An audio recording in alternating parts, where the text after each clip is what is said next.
So, welcome to another edition of the WWE Monday Night Raw Popcast here on the Popcast Network. My name is Owen. Joining me, as always, is Ashley. And spoiler alert: this is the start of several podcasts you're going to be hearing in the next several days. But I'll get to that a little bit later. So, let's talk about what we just saw.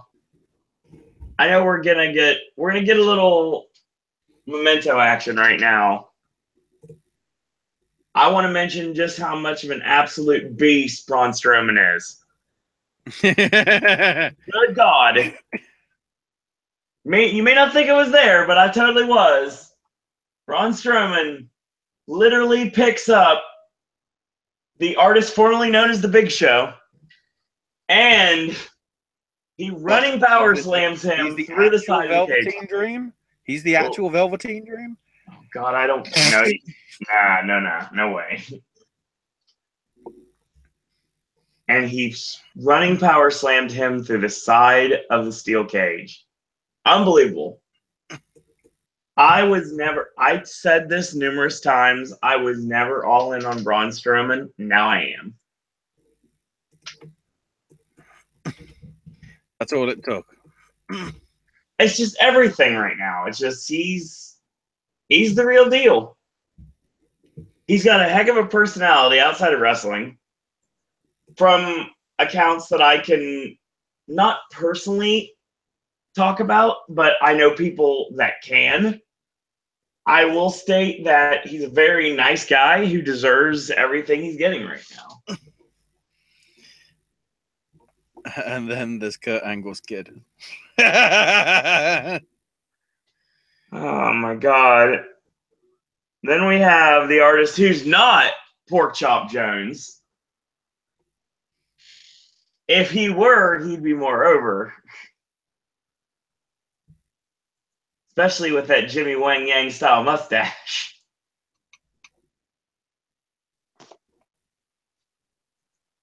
Oh boy. So, let's talk about Raw.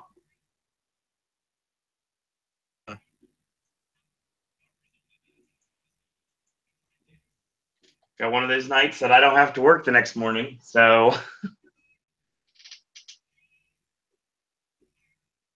I should take it away. Tonight's Raw, because of the events of the main event, unofficially brought to you by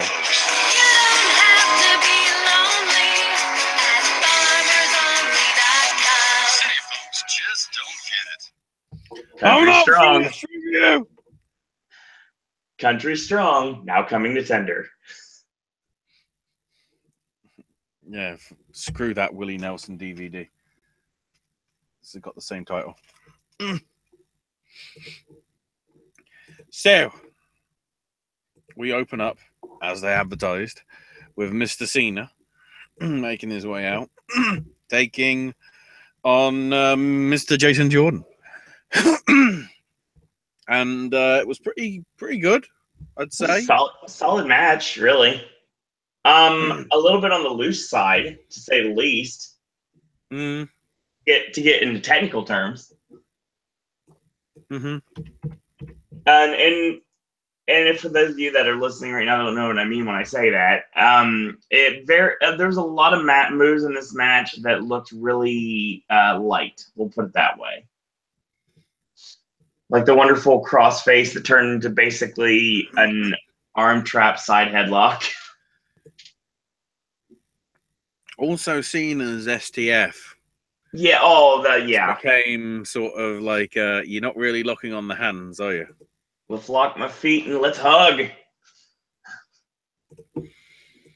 Jordan likes to shout out to 2017 Bola winner Ricochet with the Rolling Northern Light suplex. Well, yeah, the suplex into the other suplex. All the suplex.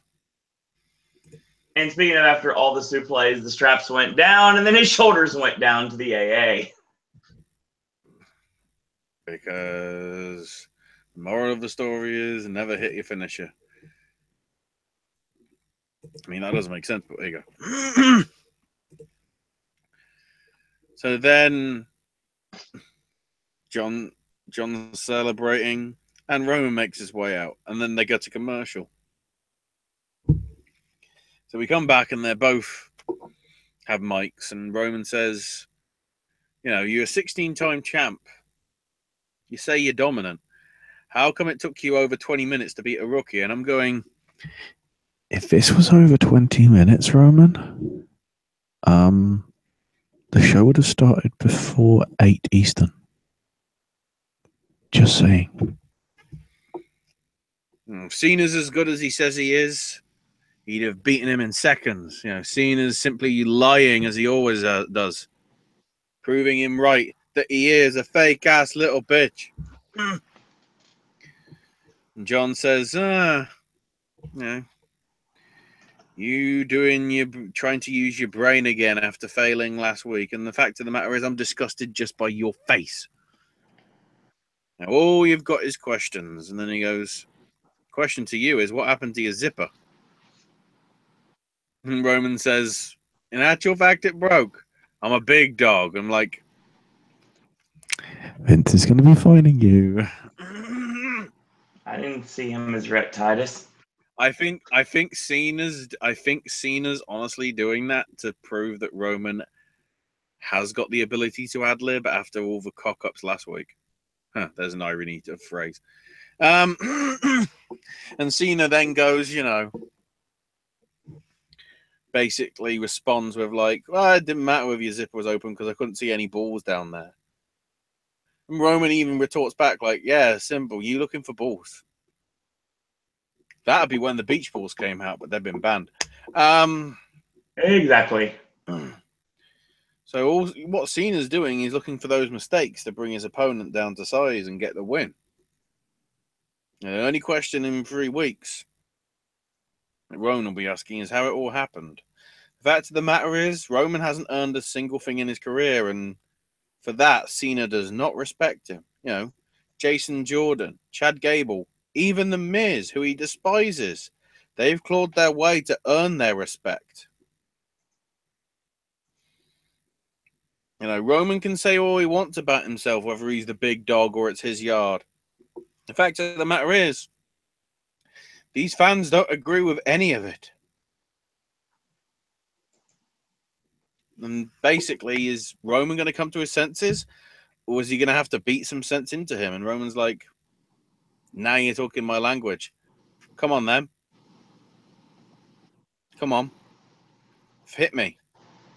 Back up your big mouth. And Cena doesn't and says, Roman, and, Roman says, look, you say stuff and you don't deliver. That's why I don't respect you. Further proving that Roman's promos are bad and Cena's are good.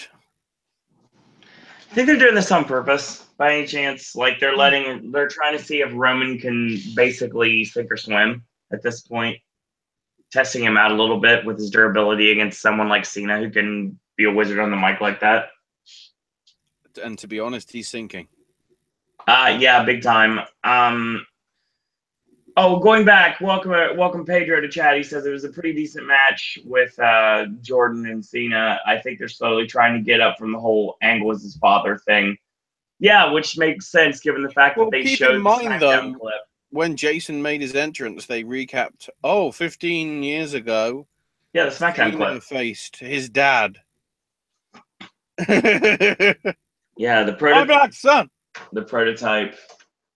And the term ruthless aggression, which now I can't get that back out of my head. Thanks, guys.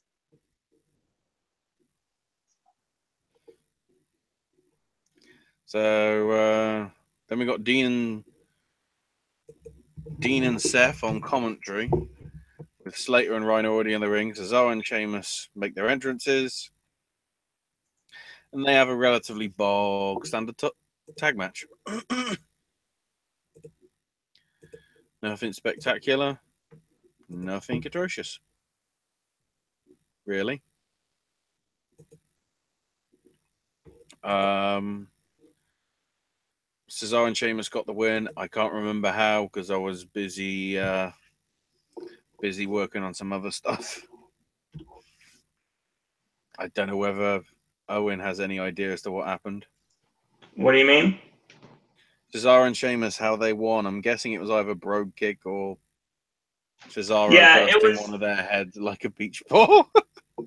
Yeah, super short match. I like this. Rhino came in. He got a House of Fire spot. Hit a TKO on Sheamus. Got a near fall, and it pretty much led to a Brogue Kick out of absolute nowhere, and that was the end of it. Match went in barely 2 minutes. Yeah. And you can purchase your Connor's Cure merchandise on shop.wwe.com right now, too.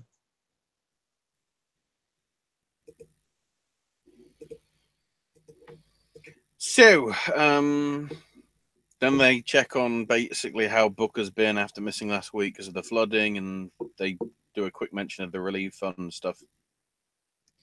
Then the Hardy Boys are interviewed by Renee, and Matt says, "What a wonderful night for a title change." They're teasing it. They do every week. This Woken Matt thing is just, it's not the same, but I mean, it's a little bit. And Jeff is like, look, either tonight's going to be a failed blaze of glory or there's going to be a new Intercontinental champ. So then Matthew and Jeffrey, I forgot, make their way out. And apparently they've got special gold belts. Because reasons. As it stands, they're currently at $380. Which is a bit ridiculous. But then when you see, I don't even know how much the AJ things went for. I should have kept refreshing to get to the last minute stuff. All I do know is from tonight's stuff, and we'll get to that in a minute, there is a Callisto Connor's Cure shirt that nobody's bidding on yet. There's a Matt Hardy shirt, which has got $111. Seth Rollins for $90 at the minute. TJP. I'm guessing these two must have been on main event as Owen looks at the results. Because it's like TJP and Callisto were on Raw? What? Jason Jordan's shirt's also up for grabs. I've also got Kurt Angle's tie. Because reasons. And Alexa Bliss's skeleton gloves. Which are currently at 335, so it's like the second highest. Yep, I got your main event results right here, and it does tie in exactly what you just said. Mustafa Ali and Lince Dorado defeated TJP and Brian Kendrick in a match that, my God, that sounds crazy. How did that match even happen? And Elias defeating Kalisto in the main event.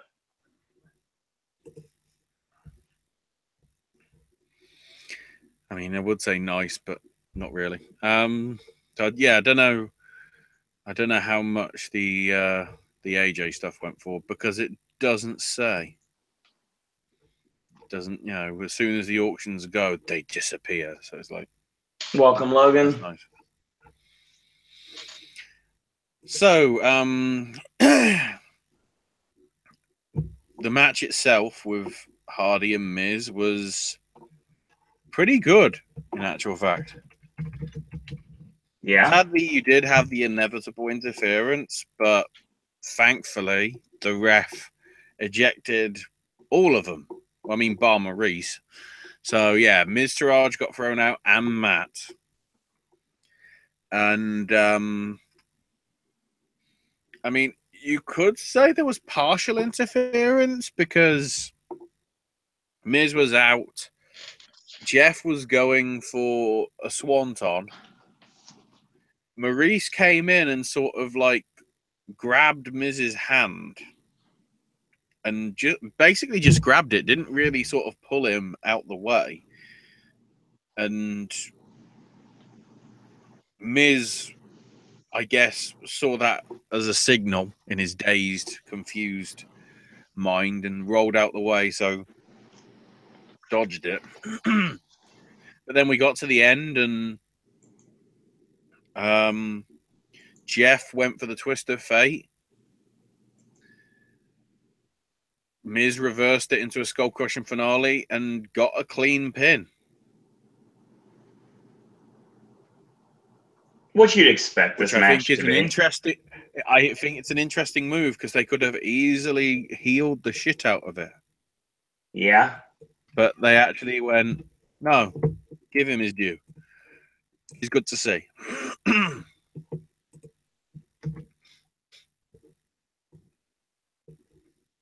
So all in all, probably one you should check out and not watch on YouTube. Because fuck YouTube. Shouldn't really say that because I'm on it, but you know, considering how the Indians are taking over when they're absolutely shit wrestler makes Dakota Kai look awesome. If you look at the numbers. Pedro says basic traditional finish Miz has been using before. I hope they give Jeff the title with no mercy. You know, honestly, I wouldn't be shocked if Miz retains for a little bit. I think they're actually going to give him a nice lengthy title run this time around. Could we see Jeff get the Intercontinental title down the line? Maybe. Or could be leading even further to Matt getting broken. Because eventually it's going to all boiled up to the brim that Matt is going to end up getting a little bit, I guess, jealous. That might be the right wording, I guess, you want to look at here, of Jeff's success again, and then that breaks Matt, and then we get broken Matt again, or at least WWE's version of broken Matt, and while the lawsuit's about ready is pending. Probably. So they recap the Alexa Sasha match from last week and Nia's attack on both of them. And then reveal that Sasha's one-on-one rematch is coming at No Mercy in a few weeks. So Kurt's backstage and Nia comes in saying, why is she getting a title shot before me? That's not fair. It should be me that's getting the shot. And Kurt rightfully goes, she's contracted a rematch. That's when the rematch is happening. And then Emma comes in saying, you know, I'm on a bit of a good form. Which I think is ironic because that's our first match she's won in like 4 months. And she's saying that that's good form. One match. Jesus. Basically, she's going on about the women's revolution again and how she was trending on Twitter and Nia wasn't. And Nia goes, you better get out. Otherwise, you're going to be hurting. You're going to be hurting real bad. And Kurt's just like, enough. You know how it goes around here. You know, you don't try and say your way to a title shot. You've got to earn it. So you know what? I'm going to have the two of you team up tonight to face Sasha and Alexa. Now, if they win, it's a singles match at No Mercy. But if you two win, I'm going to add you into the match and make it a fatal four-way.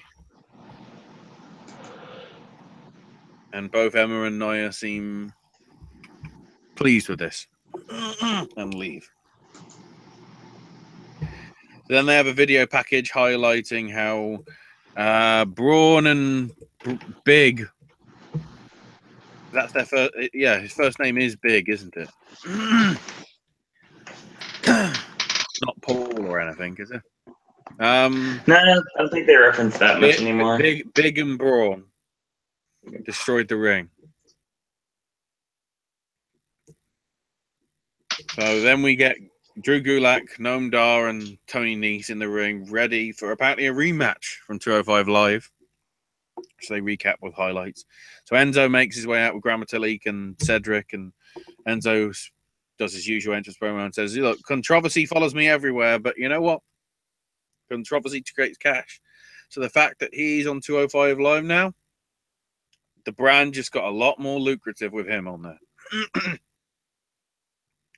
And then he introduces Cedric the Entertainer Alexander the Great. And something like chili queso or something.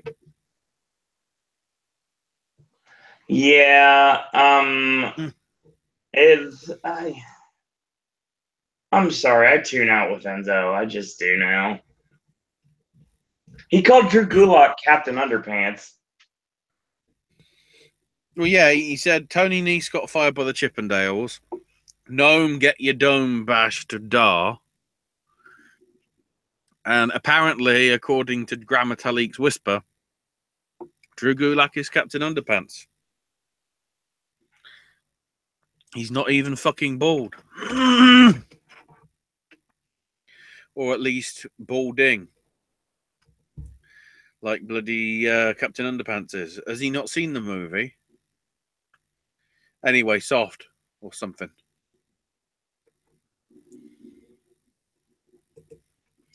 And they have a sort of okay match. Again, nothing extraordinarily good, nothing extraordinarily terrible. Really. Enzo getting the win with basically Metalik and Alexander do a dive outside to Dar and Nese. During which the ref's obviously looking at that. Enzo gets a thumb to the eye of Gulak and then connects with the Eat Defeat. Yep. And they win again. Again via heelish stuff, so whatever. Sasha and Alexa backstage, and Alexa's concerned, and so is Sasha. You know, both now want to win tonight to ensure that their match is a single match, and you know they're getting each other rolled up because it's like, you know, obviously if it's one-on-one, they've got more chance of winning. And you know, Alexa's got it sorted because you know she's in form, and Sasha says that she'll make a tap and scream. Then Finn Balor's backstage, welcomes everybody to Balor Club in Omaha, Nebraska, and says, you know, the NXT title, it looked good around my waist. That Universal title, that looked good around my waist. From what I remember, he never had it around his waist. It's always on his shoulder. I think there was once, but usually you are correct. For those like 16 hours. And the fact of the matter is, the IC title would have looked great around his waist as well, but Bray Wyatt cost him his shot. Sure, he won at SummerSlam, but people like Bray, they never go away. The fact is, the next time he appears, he'll be ready. Finn isn't afraid. He don't run away from his demons because sometimes he becomes them. And then Bray cuts in, and like Bray's like, when I was a child, she'd take me hunting, which, you know, I was pretty good at. Over time, I got bored of it because it was just monotonous and the same old stuff. So I stopped using weapons, and I used my bare hands to be the judge, jury, and executioner. I showed my prey no mercy. Cheap plug. You sometimes let them run away, though, to make things more interesting and exciting further. It was then that he knew his purpose. Yes, it was the demon that beat him at SummerSlam. But can Finn win without his weapons, without his demon possessing him? And Finn you know, he must make his choice. And Finn goes, I know what I am, and that's Finn Balor. And Bray's like, oh, now I see. I see the confident hero in you. But the fact of the matter is that No Mercy, can a mere mortal topple a god like him? Or will the hunter be ready for the kill? But just to make it interesting, let him run. Rabbit. Run. Yep!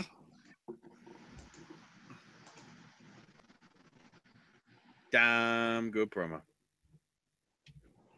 Oh, yeah. Damn good segment for a match I don't want to see again. Because it will probably be as lackluster as the other two.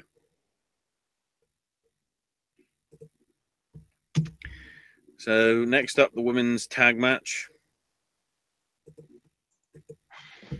Alexa out first, followed by Sasha, followed by Jax, followed by Emma with new music. Again. Positive point? It's better than last week's shit. Oh my god. Is it becoming Negative thing? It's still shit compared to. Are we getting another Wade Barrett situation where every week something new is her theme music? What the? No, there was somebody else more recent. Well, I'm trying to think who. Who had like different music 3 weeks running? Chat might remember if they're still awake. Pedro and Logan are here. Bray said Pedro says Bray's starting to make his promos meet up to the pay-per-view that he loses. Yeah, that's usually what happens. Sadly, I'm trying to remember. Somebody within the last few months.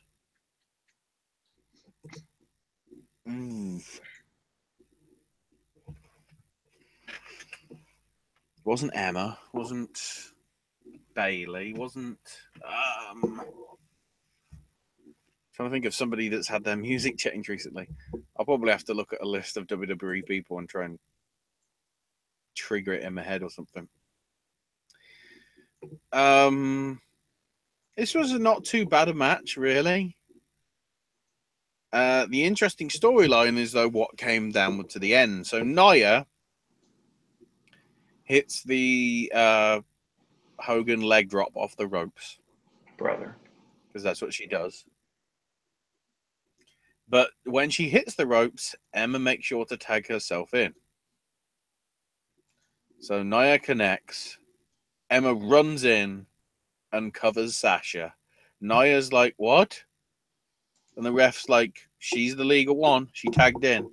1, 2, 3.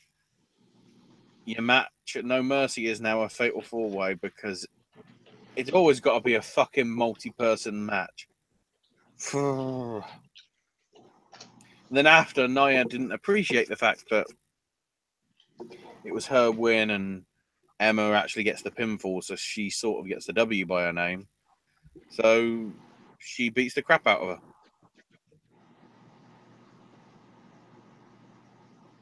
And there's your revenge, everybody. Because reason.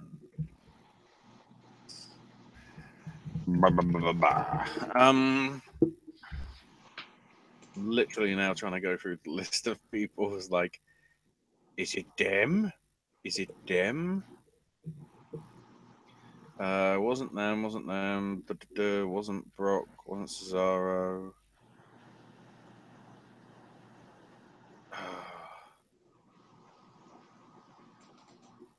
No.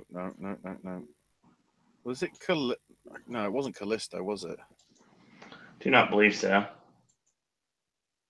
Wasn't Joe. Now I'm wondering whether it was somebody on the cruiserweight thing.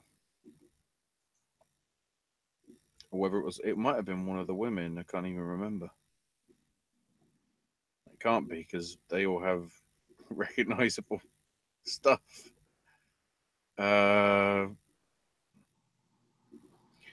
Was it Baron?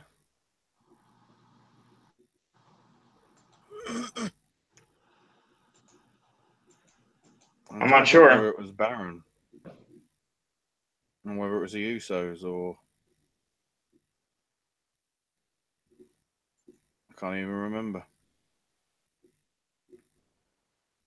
No, none of the names are triggering it for me. Triggered! So there we go.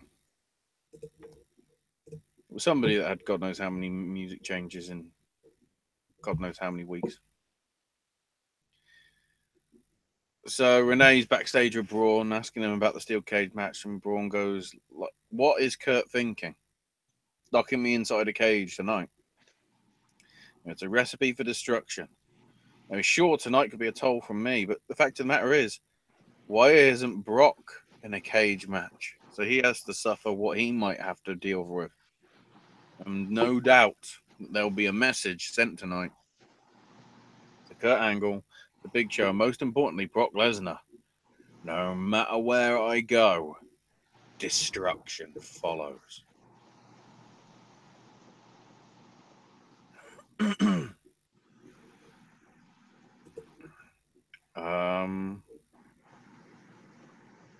And then we get a weird little bit. So it's supposed to be the Good Brothers taking on Ambrose and Rollins.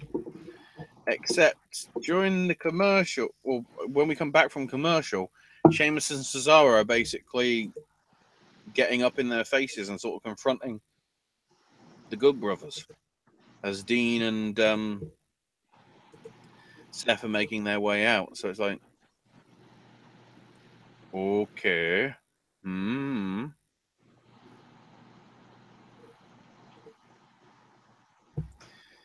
The match was pretty good, as you'd expect from those four.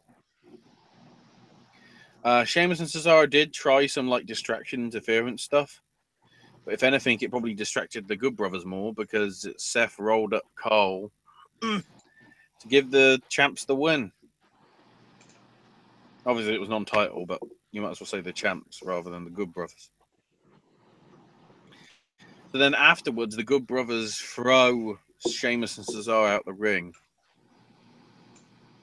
for basically costing them the match. And Cesaro and Sheamus respond by getting in the ring and destroying both of the Good Brothers. And all of this, Seth and Dean are watching, celebrating. They also confirmed tonight that they will be facing each other in a tag title rematch at the Mercy of None. I think that's how it's pronounced. At least in a broken universe. Then they have a pretty damn good video package for Connor's Cure. Apparently, they went to I think, pediatric cancer place in Philly, where they got some of the kids to sort of be superheroes and their own sort of like superstar personas. There was one sort of like Iron Man. There was a karate one. There was the Tombinator. It's just like that's now going to become a thing that's trending on Twitter. The Tombinator.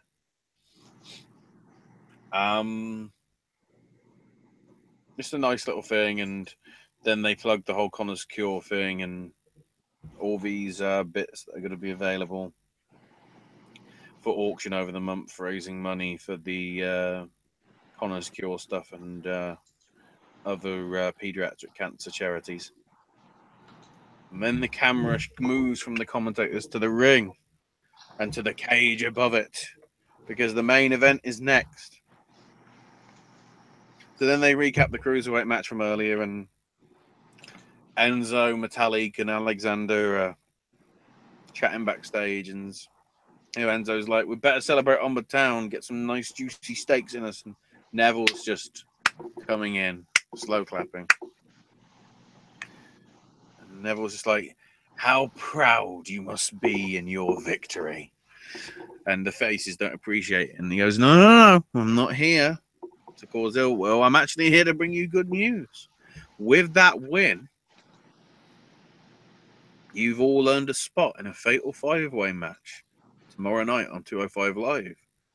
And whoever wins that match gets to challenge me for the Cruiserweight title at No Mercy. So you better get an early night. Otherwise, you've got no chance to take me on. As if you had a chance anyway. We find out later on that the other two people in the thing are Brian Kendrick and Tony Nese. So Nese's reward for losing in that 6-man tag is to be in the Fatal 5-Way. Huh? So now officials are reinforcing the ring as Charlie's interviewing John Cone. I think this is his first ever segment, properly.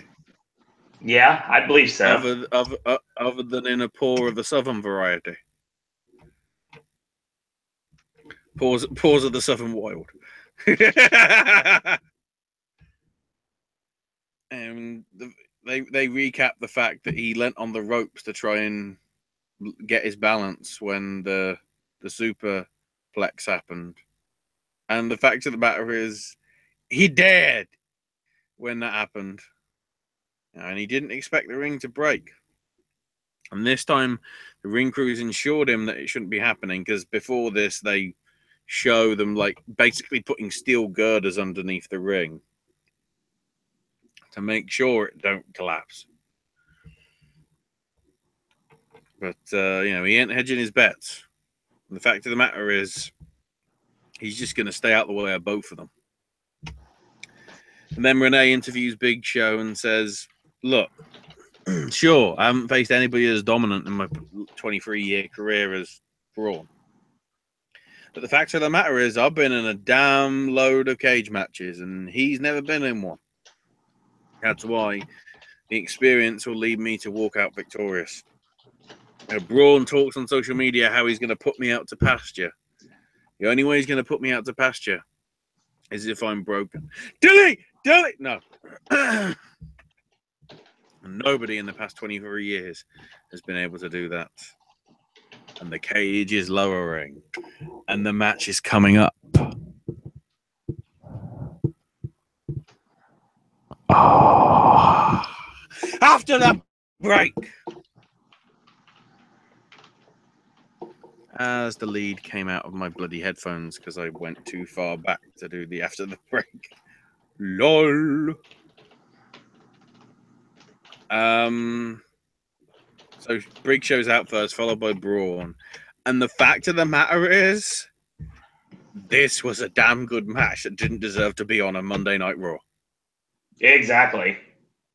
This was really good. I mean, the fact that as if it's the bloody Giant from back in the day, Big Show delivered it was nearly as good as Macho Man, the top rope elbow drop to Braun. It was like, that better be in the video package at the end of the year for OMG moment or whatever if they do decide to do the Slammies. Which, you know what? You might want to do it on Christmas Day, because apparently you're slave driving, Vince. You slave driver. Further proof that I am right. People doubted me. Now they're having to work Christmas and New Year. They get no fucking breaks.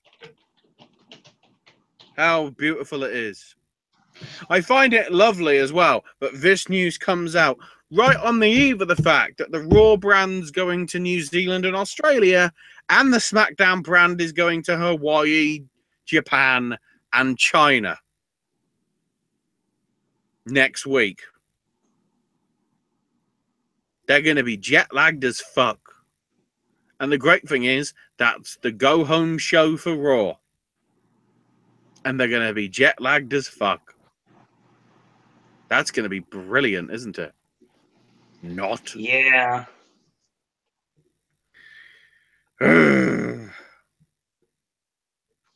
Either way, there was lots of good spots and well-worked stuff. And towards the end, they're sort of teasing Show climbing over the top. And I'm like, yes, please happen.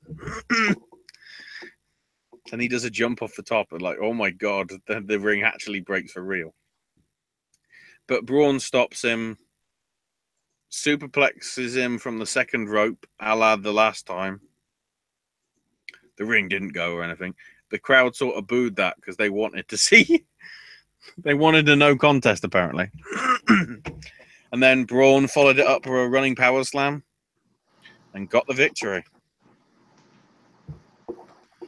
And Braun gets a mic and says, "Look what I've done to this giant. You know, if that's what I've done to him, think about what the hell I'm going to be doing to the beast at No Mercy." Now, what you see here, you know, with Big Show down and out, is what's in Brock's future. And my future is being the new Universal Champion. So then he picks up Big Show. And Big Show is basically doing whiff punches. Nothing in him. He's exhausted. Everything.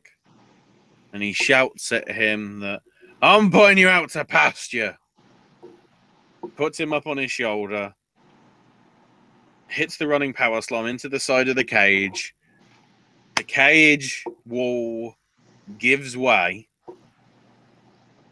and delivers the power slam through it. There's your holy shit moment. If only it happened in the match, because then bloody Big Show would have won. Braun goes up the ramp celebrating. Trainers and officials are checking on Show. Raw fades out. And all of a sudden, it took a little bit longer than me, but Owen's on the bandwagon.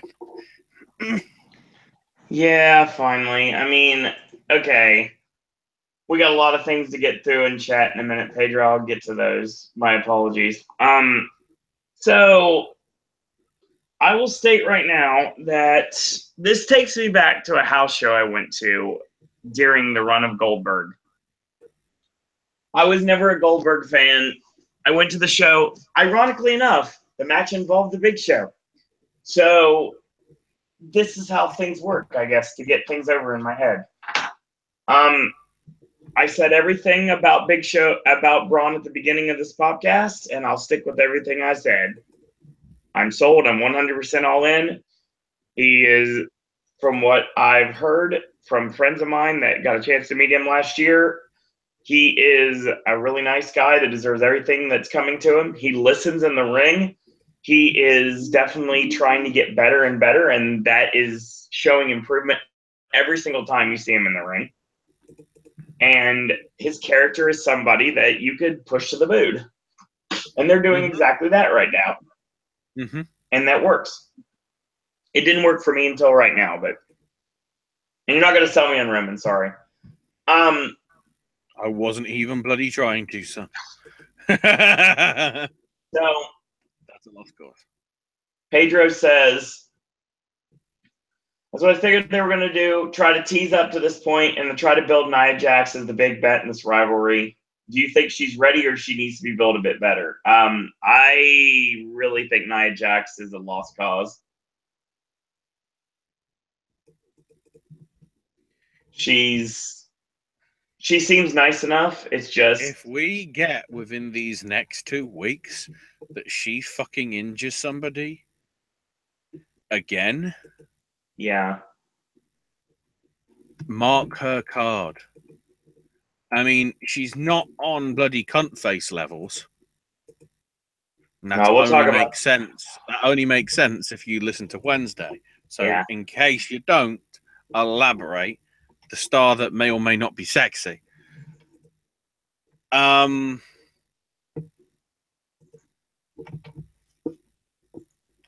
it'll be sort of like she keeps injuring people, whether she means to or not. And normally when you get people like that, WWE de-pushes them. They cut their losses. Yeah, de-pushes them, gives them another chance. Or in some cases, if it's that bad, they get rid of him. Right. Or they let Stu basically being jobbers. To be honest, we'll see. And going back to what we were talking about earlier, Baron Corbin was the one that got his music changed.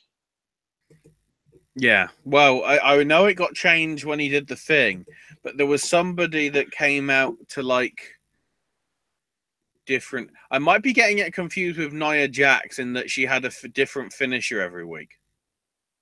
I think Possibly. that might be what I'm getting it confused with. Pedro says Corbin's music changed a bit. His intro and music, he used to have the Apocalypse behind him, and then they got rid of it. Is now more industrial. Agreed. Yeah. But I might be might getting confused with actually when I think about it. Right.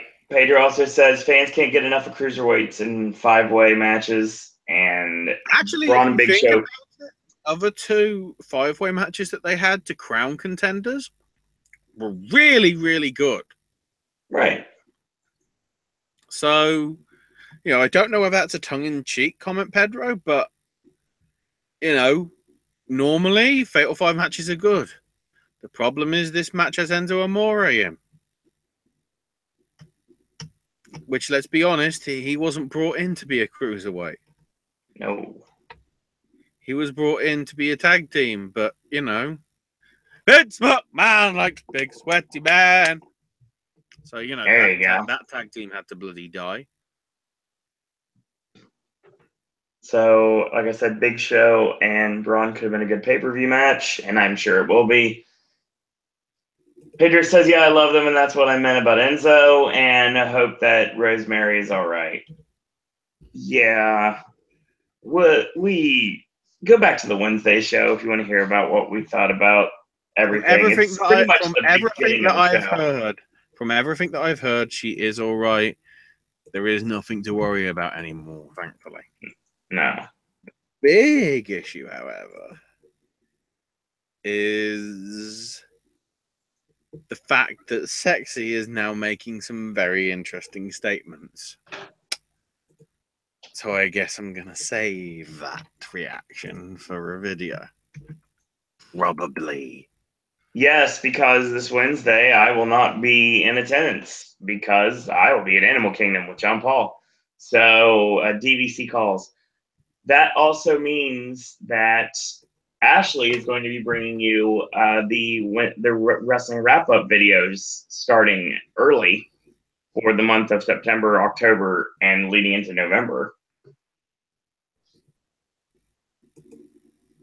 Probably a traditional video talking about SmackDown, 205 Live, NXT. I would say GFW,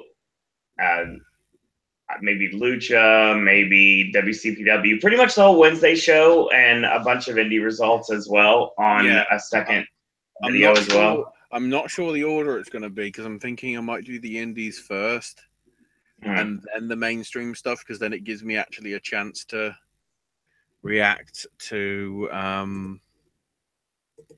NXT as well as Lucha. And then I think if I do that and then, I'll be basically a week behind bloody, I'll be exactly a week behind in terms of covering Impact, but be easier. And Ashley was able to be in attendance for one of the nights of King of Trios, so he'll be giving his live event perspective for a change here as well. And then I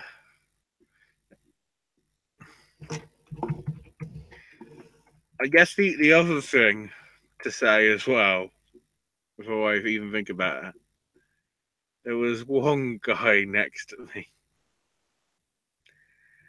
And I don't know whether he was doing this because of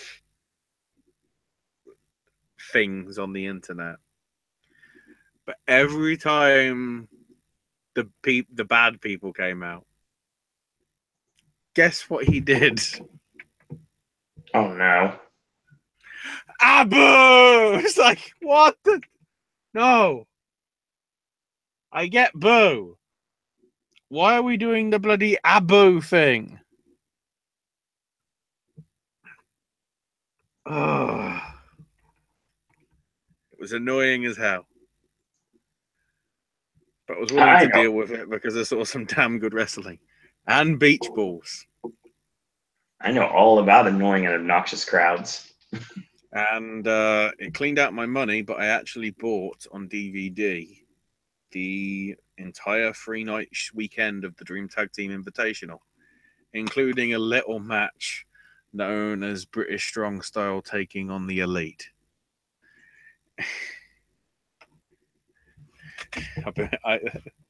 That's partly the reason maybe why I went as well, to get that. 3 straight nights of some damn good matches. I mean, I'm just looking at the first night. You've got Ray versus Penta, Travis Banks versus Will Ospreay, Banks versus Haskins, CCK versus Mustache Mountain, Jack Evans versus Will Ospreay, Banks versus Sabre Jr., Strong Style versus Marty Scurll, Sami Callihan, and Jimmy Havoc. There be things.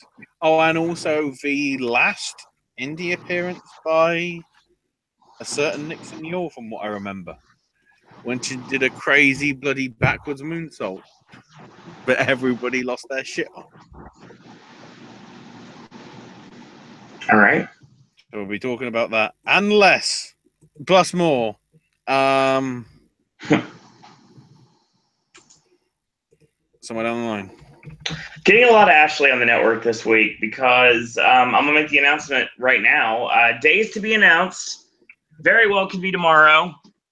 Actually, very, very well could be tomorrow.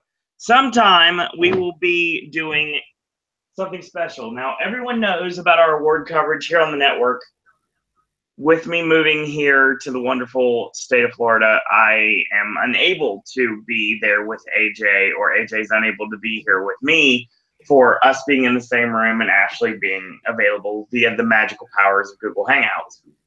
So we decided that we're going to kick it up a notch, and we're going to turn our Oscar predictions into a monthly affair like always, starting from September, moving all the way up until the beginning of 2018. And we are actually going to be doing them as podcasts. So yes, if you ever wanted a chance to talk to AJ or get where AJ could actually read your comments, or ignore them depending on his mood at the time, you are going to get that opportunity. That will be up probably sometime in the very near future. Time to be announced. And I can officially make the announcement. I've been doing a lot of thinking. A lot of you got at me and said, hey, Owen, Horror Nights has been officially announced. You've been very quiet this year, and for good reason, obviously, for those of you that don't know already, for the reason why. No need to go into it, but yes, let's just say I've been spending a lot of time in an island for a while. So because of that, I have not been able to do Oh, shit. It's King Kong. Yes, I have not been able to do any podcasts. But rest assured, I have an announcement coming on Twitter, and the elite of the Popcast Network are going to be returning, at least in a smaller form or a different form, sometime before opening night. And that's all I will say right now. And more information coming at Cerrone Disney on Twitter. So, good old One SSS coming in. Oh, what is One SS saying this time? Welcome back, One. Why is Cody no longer going by the name Cody Rhodes? Have you not seen Being the Elite? Those WWE stooges. Yeah, WWE have the rights, apparently, to the Rhodes name. And apparently they've stolen Hangman Page, too. Hashtag where's Hangman? Hashtag where's Hangman? Did you see the tweet today? I've been working. I haven't had a chance to. Not only have they stolen Cody's name, not only have they stolen FTR, not only have they stolen Suck It, not only have they stolen people from the dead, not only have they stolen Hangman, but now they've stolen Christmas. Oh, that's... And no, not Congo Kong. Kong Skull Island. Owen's hanging out with Tom Hiddleston, which is interesting because apparently he's at RADA right now doing Hamlet, directed by Kenneth Branagh. Yeah. Which is getting a lot of praise, which nobody will see because it's not being filmed, because it's just raising money for the radar. Very nice. And stuff. So if there's no more questions in chat, that will be our show for the night. And I say that, and when SS will tap in at the last minute. I'm not sure what I think of the literal Ring of Honor yet. I think it fits Cody's gimmick greatly. But I don't know how that's going to work moving forward. I think it does fit. If it wasn't Cody, I don't see why they would go with this. It's a very old school approach. So I could totally see the Dusty influence in the literal Ring of Honor. So Being the Elite, check it out. The brand new Botchamania, check it out. Any news on New Japan? We'll get to that on what? On Wednesday or Thursday? Hang on, let me have a quick. Can't even remember. Might as well have a quick look at the cards because they have got a show coming up on the Thursday, like late, very early hours of Thursday morning if you're in America. It's just a Road to Destruction Hurricane Hall show. Oh, wait, there's one on the 9th as well. Crap, I need to add that to the notes. That wasn't in there before. The bastards. Open. No, wrong place. Oh, damn it. And notes. Scroll down. Something I better do here as well, because I forgot to mention it in the news last week, because we were running so long because of everything is evil. Probably. September 9th. Quickly run through the list as it stands so far for the 2K18 game. Because we're currently already at 126. Some of these, I guess, may be DLC. Some might not. Who knows? So, we have in alphabetical order. So some of these will be tag teams that will be completely split. And if any names pique your interest, Owen, just shout up, if you will. So we've got AJ Styles, Akam, of Authors of Pain fame, Akira Tozawa, Alexa Bliss, Alexander Wolf, Alundra Blaze, Andre the Giant, Apollo Crews, Asuka, Bam Bam Bigelow, Baron Corbin, Batista, Bailey, Becky Lynch, Big Boss Man, Big Cass, Big Show, Bobby Roode, Braun Strowman, Bray Wyatt, Bret Hart, Brie Bella, the British Bulldog, Brock Lesnar, Brutus the Barber Beefcake, Buddy Roberts, Bushwhacker Butch and Bushwhacker Luke, Carmella, Cedric Alexander, Cesaro, Chad Gable, Chris Jericho, Dana Brooke, Daniel Bryan, Dash Wilder, Dean Ambrose, DDP, Diesel, as well as Kevin Nash, Dolph Ziggler, Dusty Rhodes, Earthquake, Eddie Guerrero, Edge, Ember Moon, Emma, Eric Young, Eric Rowan, Finn Balor, Goldberg, Goldust, Greg the Hammer Valentine, Hideo Itami, Ivory, Jason Jordan, Jay Uso and Jimmy Uso, Jim Neidhart, Jimmy Garvin. Wow, really? Yeah, he's in. Jinder Mahal. Mahal. Nice. John Cena, Johnny Gargano, Kalisto, Kane, Carl Anderson, Kerry and Kevin Von Erich, Kevin Owens, Killian Dane, Connor, Kurt Angle, Larry Zbyszko, Lex Luger, Lita, Luke Gallows, Luke Harper, Macho Man Randy Savage, Mark Henry, Maurice, Michael P.S. Hayes, Mick Foley, Mickey James, Miss Jacqueline, Mojo Rawley, Mr. Perfect. There we go. Naomi, Natalia, Neville, Nia Jax, Nick Miller. So, yeah, TM61 are in the game. That's interesting. Nikki Bella, Nikki Cross, Paige, Randy Orton, Razor Ramon, Razor from Authors of Pain, Ric Flair, Rick Martel, Rick Rude, Very nice. Ricky the Dragon Steamboat, Rikishi, RVD, Roderick Strong, Roman Reigns, Rusev, Sami Zayn, Samoa Joe, Sasha Banks, Sawyer Fulton, Scott Dawson, Shane Thorne, Sheamus, Nakamura, Sin Cara, Summer Rae, Tamina, Miz, Dwayne, Undertaker, TJP, Tommaso Ciampa, Triple H, Ty Dillinger, Victor, and Zack Ryder. So that's the 126 so far. They're probably adding more on Wednesday, so that list will get longer. But yet more names, it's like, okay, I didn't see that coming. Interesting. So a couple questions. Hyra wants to ask if we're happy about JBL being gone.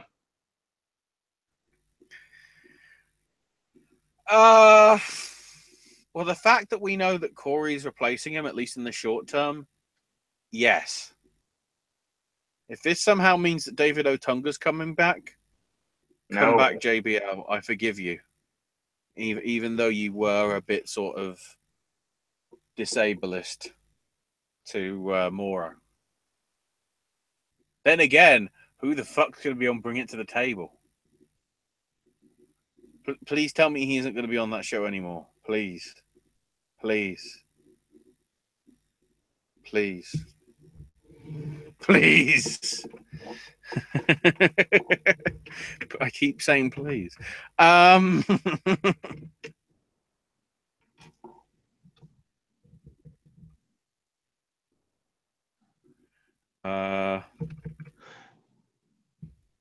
It sucks that this should have been Renee's chance, to be totally honest.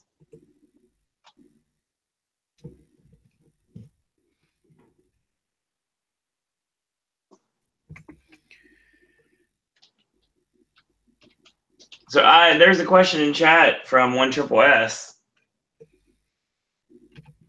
Has there ever been a Kairi Sane Asuka feud in Japan? Ooh, I'm trying to think. I'd have to.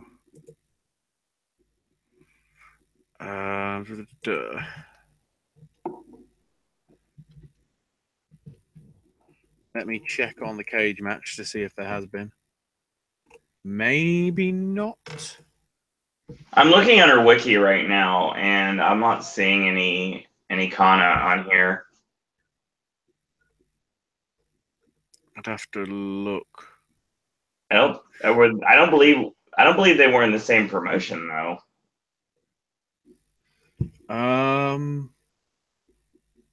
Let me look. Pro Wrestling Wave, Reina, JWP.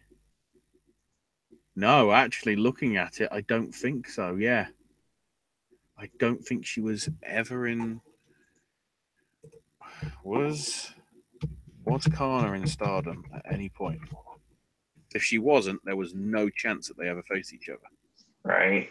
So now we're gonna get that interpromotional style dream match in no.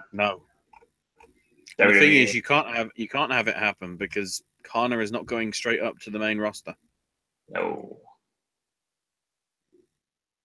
Haru is confused about Sami Zayn advertised for No Mercy. We've been talking about this for a while now, actually. If they haven't moved him, if they move him, who goes to SmackDown? I wouldn't mind Sami Zayn going to Raw, because obviously I'd be able to watch Sami Zayn more often because I don't get a chance to watch SmackDown. But I mean, let's have a quick look. I'm just intrigued whether they've corrected that mistake or not. I'm gonna have a quick. If the thing, yeah, I don't want to know that Roman Reigns and Bayley are at bloody Wizard World in Nashville. Please. Oh, the stuff I used to cover on Wednesday when I needed news. Yes.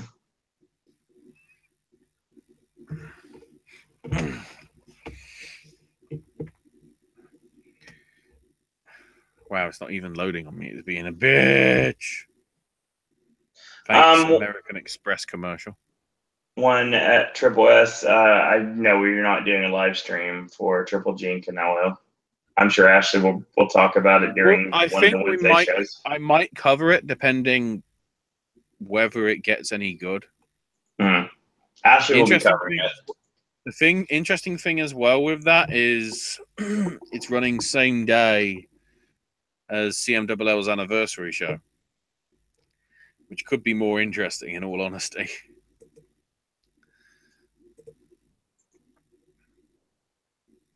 No, Pedro, they wouldn't put Sammy with cruiserweights.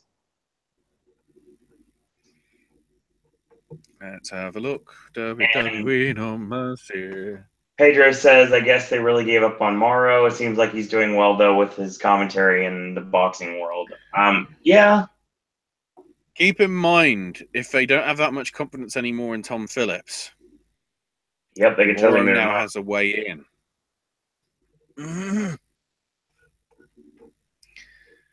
Let's have a look. Brock, Cena, Roman. You know, honestly, the time now. Joe. I question whether Joe's going to be there now because of his stuff. I would say right now that I can say it's certainty, but I think it'd be a good idea now to take Corey off Raw and keep him on SmackDown and move Jerry Lawler back to Raw. As it stands, the only people on there are Lesnar, Cena, Reigns, Rollins, Joe, Balor, and Wyatt. And that's WWE's own website. Keep in mind, everything that gets sent to the actual venues and for them to be listed may not be accurate at all. Yeah, I saw that on was it Target Center in Minneapolis? Well, isn't it No Mercy? Yeah. That's Staples Center. Well, either way, I remember seeing that. I think I was at I was at Staples Center website, and I believe it did say Sami Zayn. Because I've seen an advertisement for there it is right there. I've seen an ad on somewhere for No Mercy, and it literally lists Sami Zayn in here, and that's what's being alluded to as well. Yep, there it is.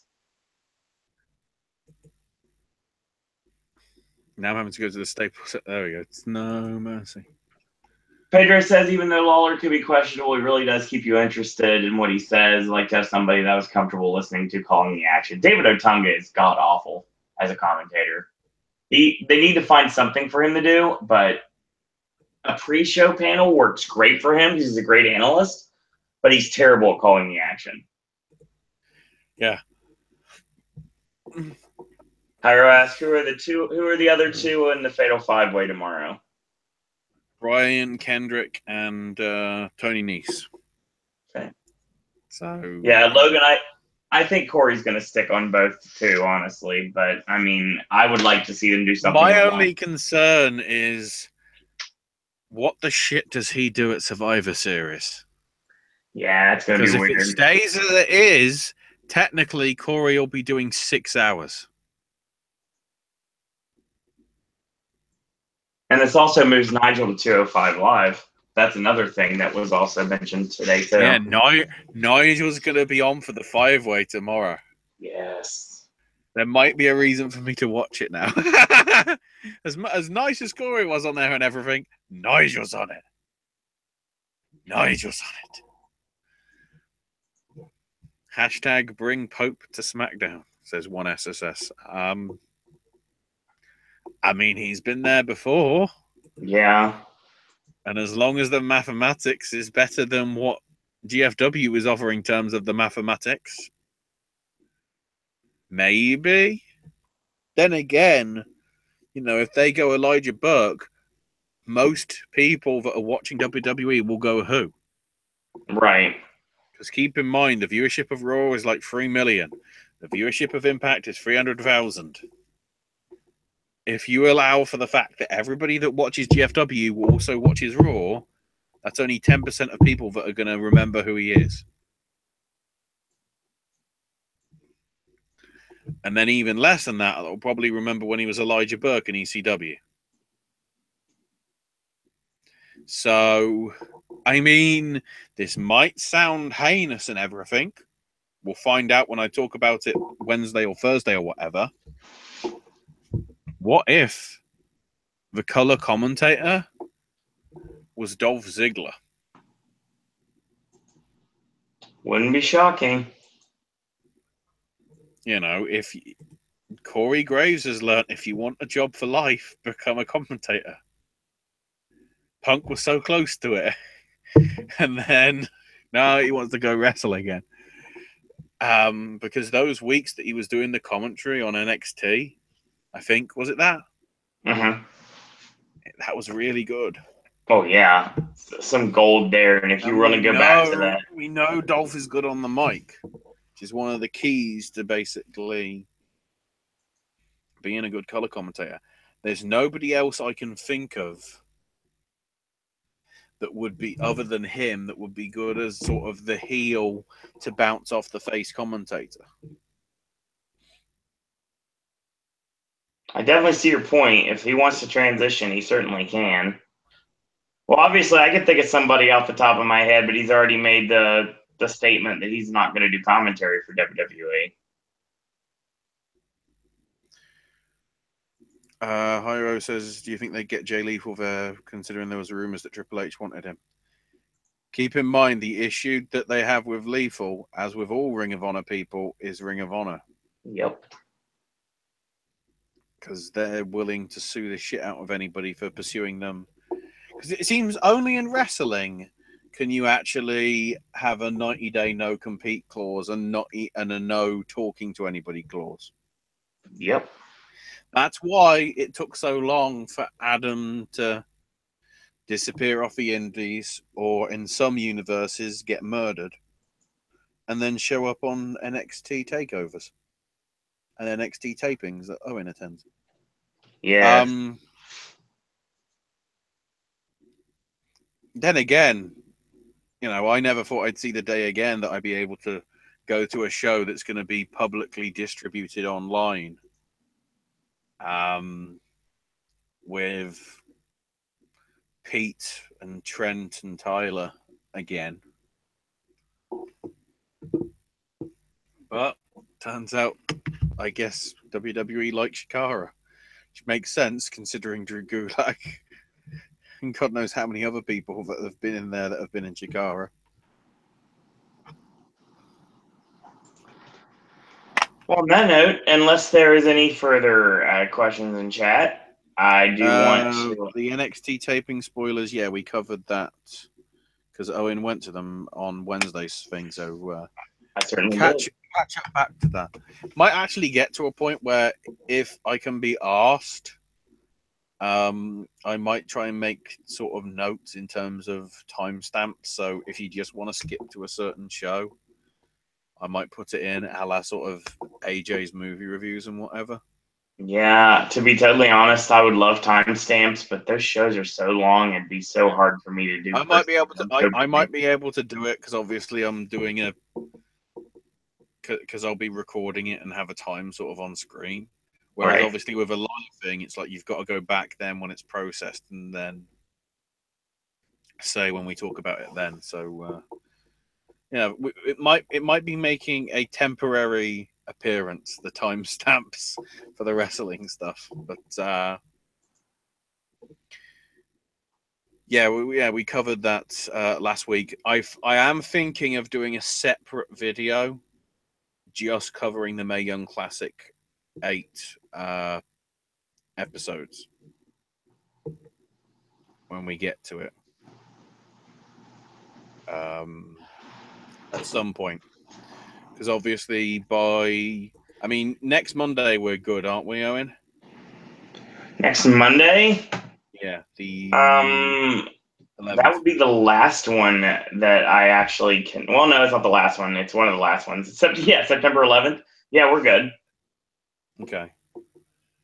So we could sort of preview the final with mine and Owen's thoughts then. But you know, because they'll be covering 16 plus 8 plus 4 plus 2, that's 30 matches. That might have to be a separate video. I haven't had a chance to watch the Classic at all yet. I've been super busy with work and everything. It's been very, very good. That's what I've heard. There's never going to be news on the UK division show. The fact that they now don't have any competition, considering the 128-man tournament isn't happening till at least next year. Who knows whether it will ever happen? The Pro Wrestling World Cup for What Culture is not going to be coming back till next year, because that's a heck of a thing to do. Full credit them for actually delivering on it. And the ITV thing's dead in the water because GFW didn't want to bother doing it. Probably because, well, I guess it was at that time when it was still TNA and GFW in flux, so they'd yet to stabilize. So basically their view is, if there's no competition, there's no need to actually create a product over here. And keep in mind, the people that are supposed to be watching it over here, the viewer base is dwindling. At least in terms of their Sky deal. So then it will come to the question of, are they going to have to basically produce Raw and SmackDown live themselves and basically restrict it to being broadcast on the network only for the UK, because Sky may not even be bothered, because they are cost cutting like a son of a bitch, because they're paying more and more for other sports rights.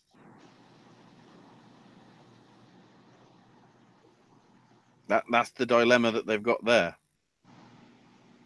My dilemma is I'm still trying to work out what's going to be in best adapted screenplay. Yeah. We'll be discussing that in a couple days. Well, we'll be discussing that very soon. One Triple S says, any talks about Austin Aries in the future, and maybe he'll be going somewhere. And I think he's taking time off wrestling right now, it seems like.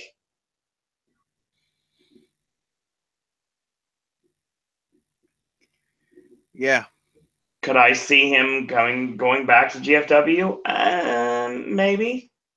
Could I see him returning to Ring of Honor? Absolutely.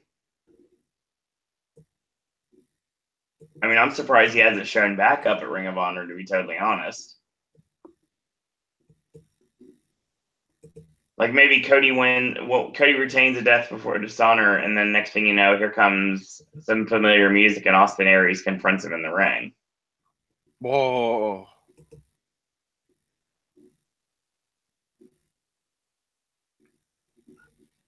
Could be interesting. Wade Barrett, is he done with wrestling? He still seems like he wants to, but he's kind of on Stu Bennett time right now, which basically means he's taking it easy. He's acting. He's doing he's doing football commentary, isn't he? He's just left, from what I remember. If I go to Stu Bennett's Twitter, he did say, 9 hours ago at a party in New York, and some kind soul put on the England football/soccer game for me. He after 2 straight weeks of fish and chips and warm beer, I'm out of here. Thanks, England. You never let me down besides the football.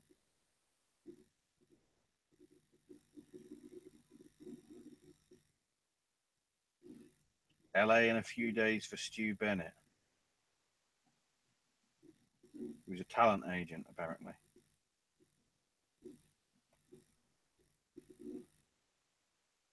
So that implies he's doing something in the Americas.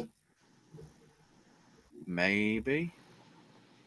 Would be nice. I'm telling you. I said it before. I'll say it again. Stu Bennett wearing Bullet Club black and white makes perfect sense to me.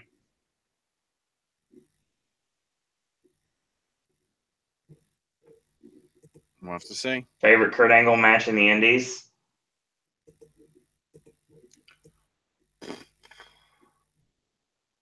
Probably the dream match, which was him versus Lesnar, wasn't it? Yeah. for the NWA and the IWGP titles, Yes, indeed. which was unofficial because they basically went to somebody else. It was like, well, that's pretty awkward. I believe Angle had a match a while back with Chris Daniels that I really enjoyed.